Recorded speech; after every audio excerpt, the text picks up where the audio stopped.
I'm John Grom, and welcome to our 274th Right and Left Discussion Forum. We hold our televised discussions twice monthly to demonstrate the value of civil, productive, open-minded political dialogue. Today, our panel will discuss the outcomes of the recent No Kings and Turning Point rallies, both intended and realized.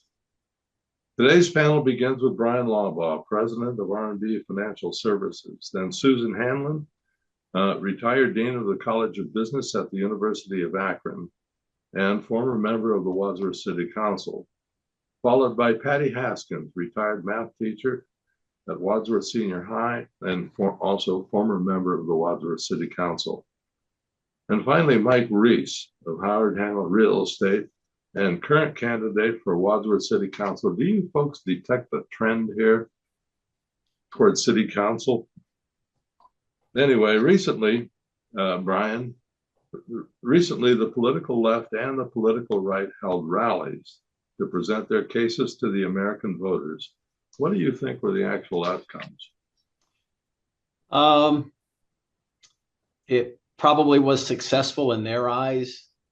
I would only say if you did a survey right now of people and they've said no kings, I'm not sure many people would say, oh yeah, I'm going to remember that like it was the Dr. King I Have a Dream speech at the Capitol. I just don't think with our inability to actually focus social media and anyone's attention for longer than 3 minutes that it made any real difference. Now they got their message out to their base, the No Kings and the Charlie Kirk rallies. I'm just not sure how effective they are anymore.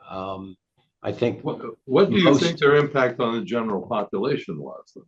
I don't think there was much impact. I was not affected by any of those. I know that the Beacon Journal did their best to advertise dates and times and where to meet and all that kind of stuff.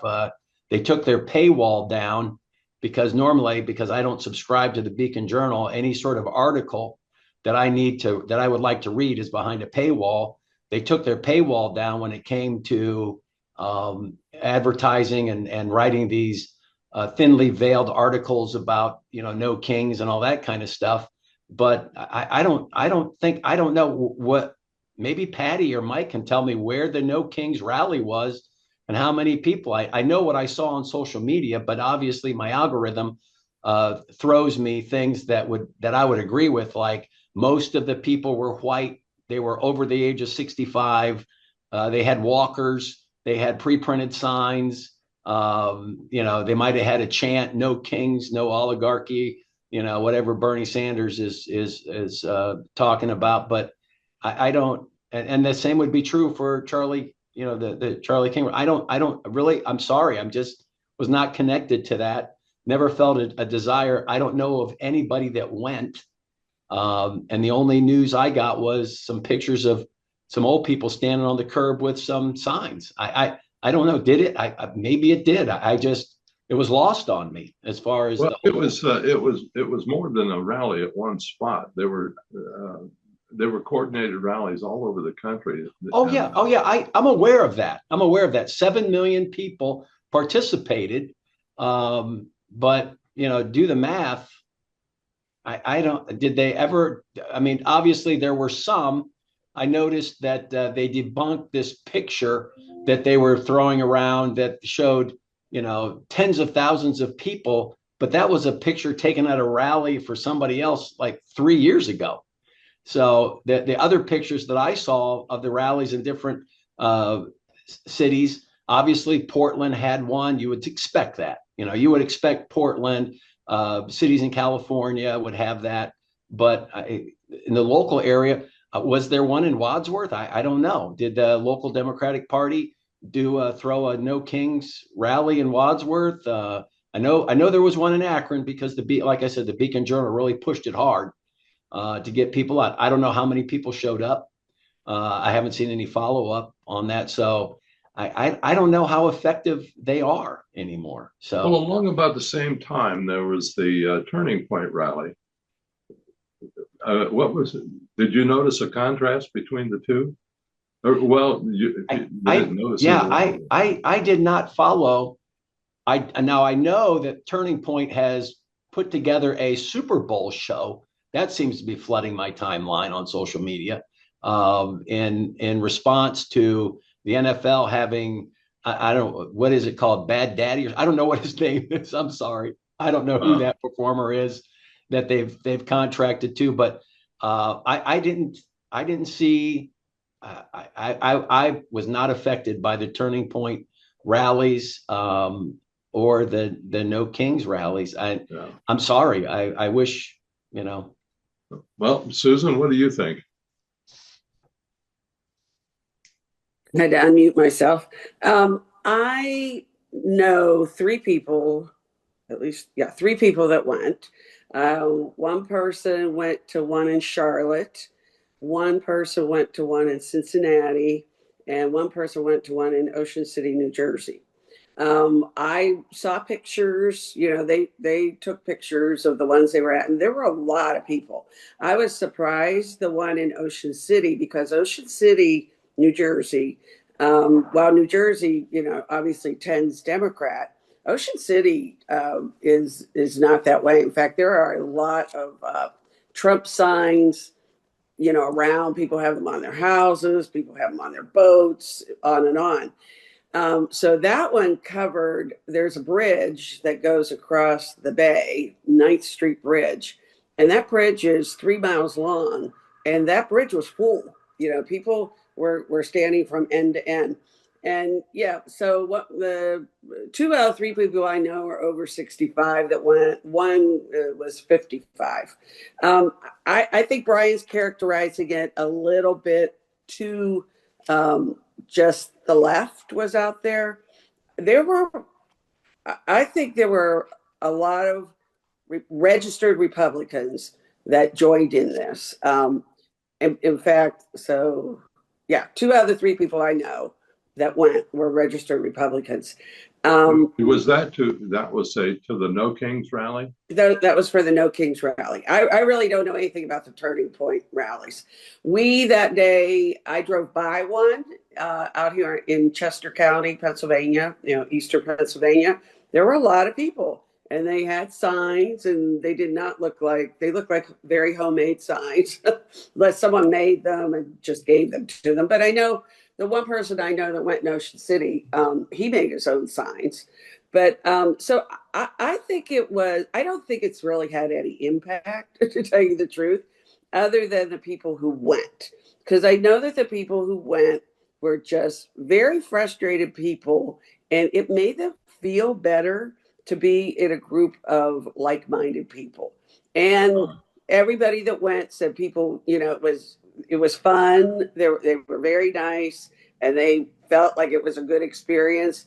I don't think I don't know that any of them think that they're changing anything, but I feel like it let people who have really allowed Trump to take up a lot of space in their head clear their heads a little bit. And I hope so, because honestly, it's just, don't give them so much real estate.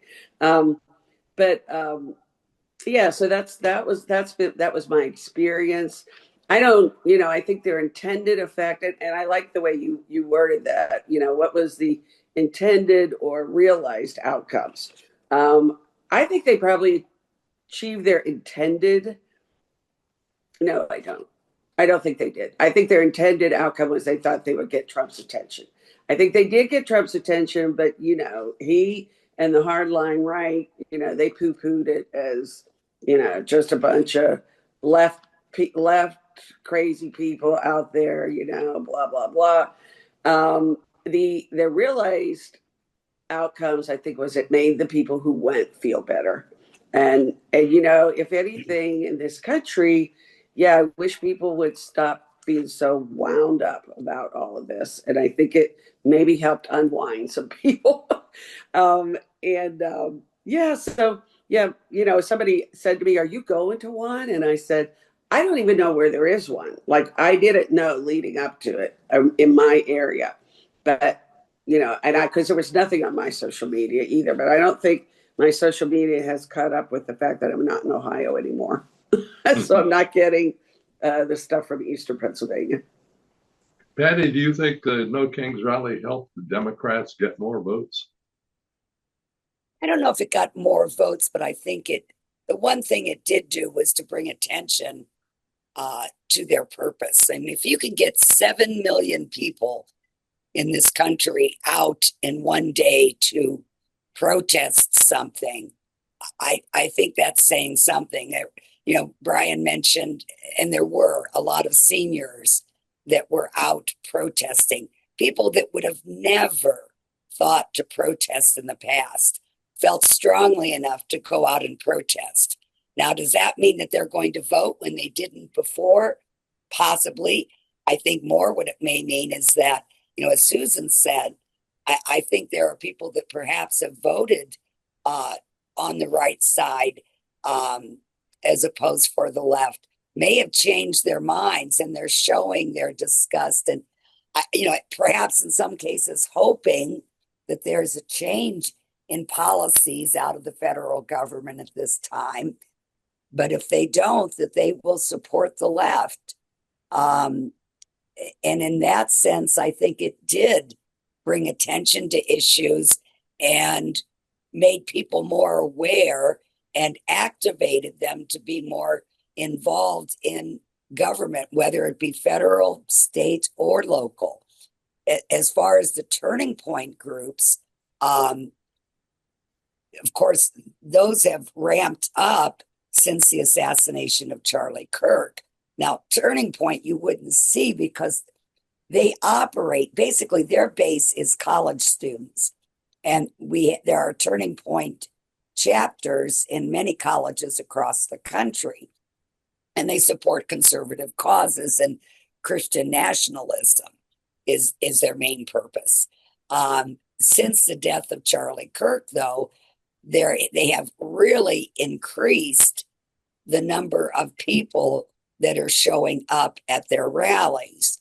And along with that, they've increased their memberships on college campuses. Now, I think there was just one yesterday in Mississippi, and they had something like 12,000 people that were there. And they have this has amounted to is that it has increased the membership on college campuses in Turning Point itself. Now, whether that will again lead to votes or more people getting out to vote, I don't know. And how that will affect anything is questionable. You're also looking at a very narrow base there in that their target group are college students and particularly males. Some of the messages of Charlie Kirk were to have, build strong, manly men. And I know one of my big complaints with what he had proposed over the years is, one of his comments was that women should go to college in order to meet a man. And so that they meet their strong, manly man who will take care of them, and they'll get married and have a lot of kids and stay home. So, in other words, go back to the 50s. Exactly, barefoot and pregnant. So that was a little scary to me. Did not obviously agree with that, with that sentiment. There are a lot of good things that he put out, as far as family values and all of that, but his idea of family values and mine might perhaps be a little bit different. So both groups have increased. Whether it will have a huge impact, I don't know, but I think there has been some. And it's also just showing that there is much more awareness of what's going on in politics today due to the nature of the way things are going in this country at this time. If prices for groceries continue to go up, if gasoline prices don't come down quick enough, if if we are not able to get over the shutdown in this government, once insurance rates get doubled for many people, medical rates, if that's going to happen, yes, you're going to see increased awareness. I think they've already, I know there's going to be more turning point rallies, but I think they're already scheduling a third round of No Kings. Keep in mind, by the way, that was the second No Kings rally day. There was also one in June that was smaller. And it's interesting that, we talk about the impact of this one that they just had. The fact that most people don't even realize there was one prior to this in June kind of gives you an idea of how much impact it has. Yeah. Although I think this one having 7 million people will have a little bit more of an impact.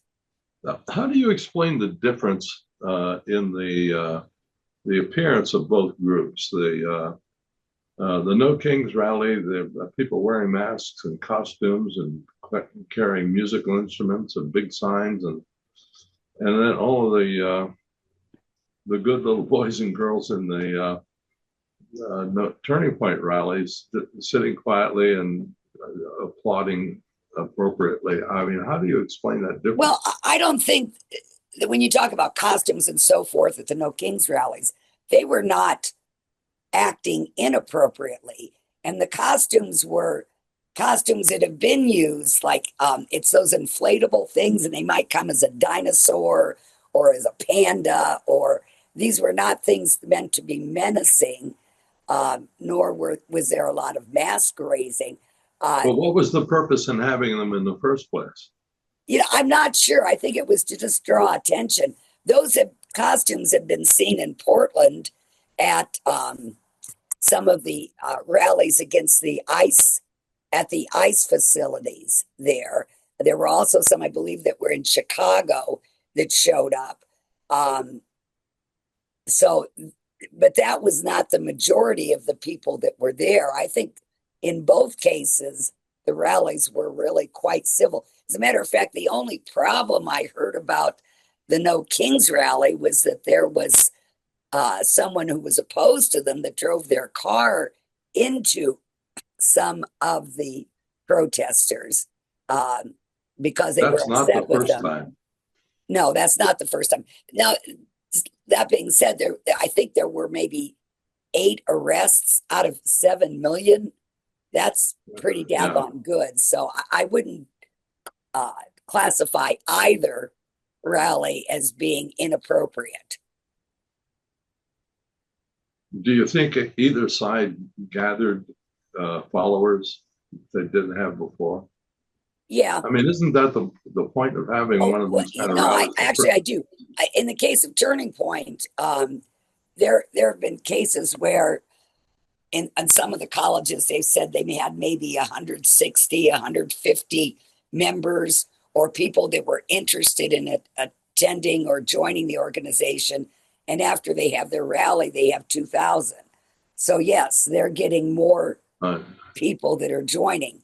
As far as the No Kings, yeah, because I mean, I saw coverage where there were people that were 90 years old now that were out protesting. These are people that have never protested in their life, but feel really moved to show up at a rally because they feel so strongly about the issues. So They feel strong. They hate Donald Trump quite a bit. Mike, what are your thoughts?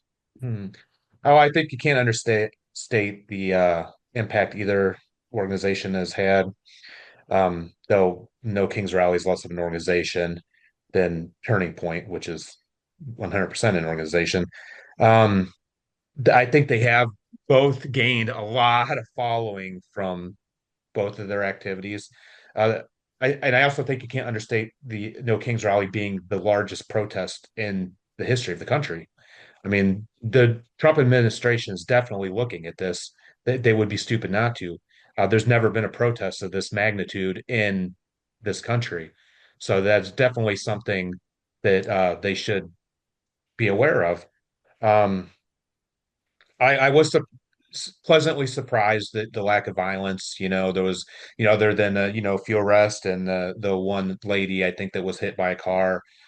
Um, for that many people to gather in any scenario, that's pretty impressive to me that, it was relatively stable and calm. I've seen sports, where a sports team wins and they're a lot more Yeah. raucous than that. So, uh, they I think they have both, achieved their goal. They're getting more followers. A lot more people are noticing. Turning Point, particularly. I mean, I would be willing to bet a lot of their members didn't even know who they were before the Charlie Kirk assassination. You might have heard about them, whatever. I knew I've heard of them before this, but it really did blow up after that. His assassination brought a lot of attention to the organization, which did increase their ranks pretty tremendously. Uh, like Patty said, I don't always agree, or didn't always agree with a lot of what Charlie Kirk has said.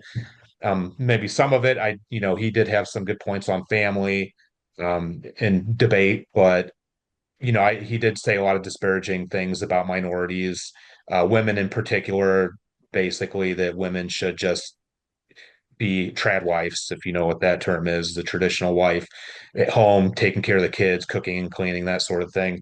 That women weren't capable. I think he one time mentioned that, if you got on a plane and you saw a woman pilot, you would be nervous, stuff like that. And I got to tell you, some of the most capable people I know in this world are women, and they are much more capable than most men I know. So, definitely don't agree with that sentiment. Um, but they have Turning Point has definitely grown, in the last few months, uh, pretty tremendously. They have a lot of followers. Unfortunately, it seems that their message is more, very strict interpretation of Christian nationalism, which I don't agree with at all. But that I don't have to. In this country, we have a right to protest. We have a right to agree with what we want to agree with. We have a right to disagree with what we want to agree with, and that's what makes our country great, I think.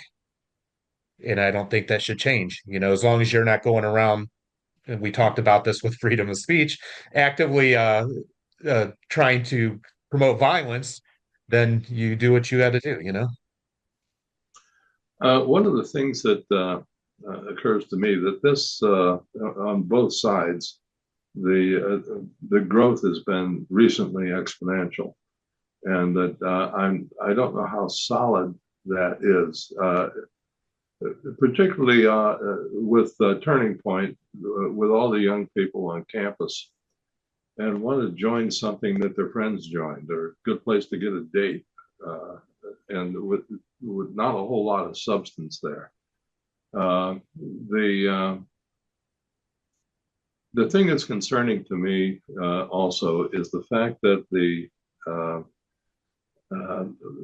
these are temporary things, and that it does not represent the overwhelmingly new partisanship on both sides.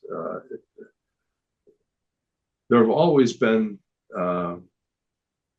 if not rallies, at least a lot of distinction between the two sides, but they haven't been as huge as it is now. It's been good for the country. It's good for one party to listen to what the people in the other party have to say. They might pay attention. They might change their minds a little bit. I mean, that's what makes us strong. But I'm concerned that maybe it's getting too big. I mean, what happens after the next election? No matter who wins, somebody's going to be upset in a big way. Well, the problem, John, and this is just when you look at the two extremes, and it takes a lot to push us back to the center, Right. And we can talk all day about the people on the extreme right, the Charlie Kirks and things like that. And you can do the same thing with the left, with AOC and Bernie Sanders. And it looks like New York just might have its first, some people say, communist mayor. Now, other people would say, oh, he's a democratic socialist and all that kind of stuff. But, you know, when Andrew Cuomo comes out and basically tags the guy with that moniker, you know something's wrong. And I'm not sure I'd agreed that much with Andrew Cuomo, but he made a lot of sense. I watched part of that debate that they had. And, you know, we've sort of given up on trying to get to the middle of things. We've hardened our positions. We've become it's almost a dogma anymore that you can't be a good Republican. You're a rhino if you don't believe everything the very extreme right. And I don't know what that. I hate that term. Me too. Yeah. I mean, you know, I personally, I've been tagged with that because I don't believe that we can't, you know, that once people are put into office, especially on a local level, that we work together. Yeah. Right. You know, we can't just constantly. In your opinion or your knowledge, when would you say the last time we were in the middle? That we, you know, because I know it, like, you know, it swings real far and then supposedly we're supposed to swing back to the middle. Yeah. I don't know because, you know, I would say the 80s, but I wasn't paying attention in the 80s. I don't think we were either. Yeah. In the 80s, you know, maybe World War I had II, a new we had baby a common and I cause. was in graduate school. I wasn't paying attention. When was Tip O'Neill Speaker of the House? Okay. It was Ronald Reagan. Yeah, okay. When was that? So that was, who was he speaker for? I mean, who was president? Ronald Reagan.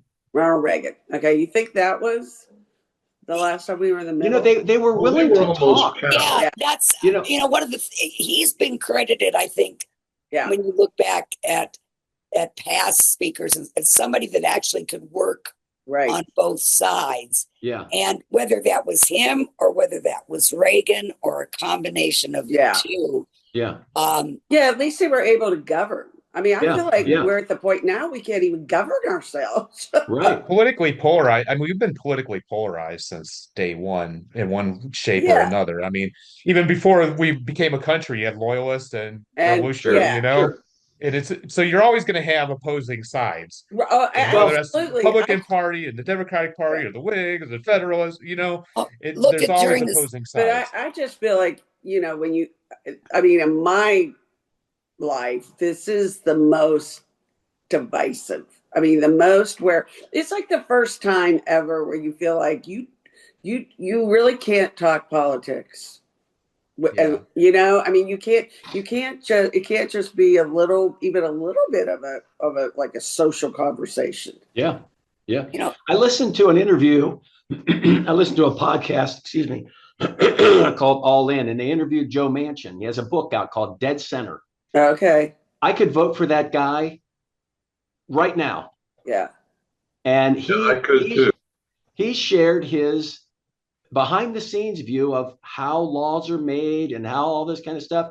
He shares some times where he told, you know, Joe Biden in the place, he says, I can't vote for that. You are basically, and Obama too, he said, you're basically gutting my state because of coal.